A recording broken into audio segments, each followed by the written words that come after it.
Class 10-এর যে ষষ্ঠ অধ্যায়টা আছে সেখান থেকে আমি তোমাদের কয়েকটা মোস্ট ইম্পর্টেন্ট কোশ্চেন দিলাম। এই কোশ্চেনগুলো তোমরা খুব ভালো করে পড়বে। আমি এক এক করে কোশ্চেনগুলো বলছি, তোমরা একটু দেখে নাও।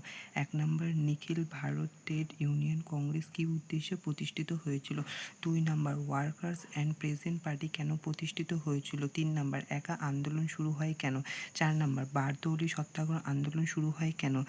5 নাম্বার, তিনকাঠিয়া প্রথা বলতে কী বোঝো? 6 নাম্বার, সত্যাগ্রহ বলতে কী বোঝো? 7 নাম্বার, ভারতে কমিউনিস্ট পার্টিকে দ্বিজ বলা হয় কেন? 8 নাম্বার, রুম্পা বিদ্রোহ কেন হয়েছিল? 9 নাম্বার, কৃষক আন্দোলনে বাবা রামচন্দ্রের ভূমিকা কীরূপ ছিল? 10 নাম্বার, মোপালা বিদ্রোহ কেন হয়েছিল? 11 নাম্বার, কৃষক আন্দোলনে বাবা রামচন্দ্রের ভূমিকা কীরূপ ছিল? 12 নাম্বার, মিরাট ষড়যন্ত্র মামলা কেন হয়েছিল? এবার তোমাদের 4 মার্কসের যে কোশ্চেনগুলো আছে সেগুলো বলছি। 1 নাম্বার, বারদৌলি সত্যাগ্রহের প্রতি জাতীয় কংগ্রেসের কীরূপ মনোভাব ছিল, অথবা টিকা বারদৌলি সত্যাগ্রহ। 2 নাম্বার, সারা ভারত কিষাণ সভা কী উদ্দেশ্যে প্রতিষ্ঠিত হয়েছিল? 3 নাম্বার, অহিংস অসহযোগ আন্দোলন কৃষক সমাজে কীভাবে অংশগ্রহণ করেছিল?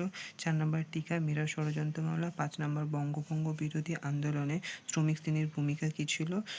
তোমাদের যে 8 নাম্বার কোয়েশ্চেনগুলো আছে সেখান থেকে আমি তোমাদের কয়েকটা কোশ্চেন দিলাম, তোমরা একটু দেখে নাও। 1 নাম্বার, ভারত ছাড়ো আন্দোলনে শ্রমিকদের ভূমিকা বিশ্লেষণ করো। ওয়ার্কার অ্যান্ড প্রেজেন্ট পার্টির সংক্ষেপে একটি টিকা লেখো। 2 নাম্বার, বিংশ শতকে ভারতে উপনিবেশ বিরোধী আন্দোলনে বামপন্থীদের ভূমিকা লেখো।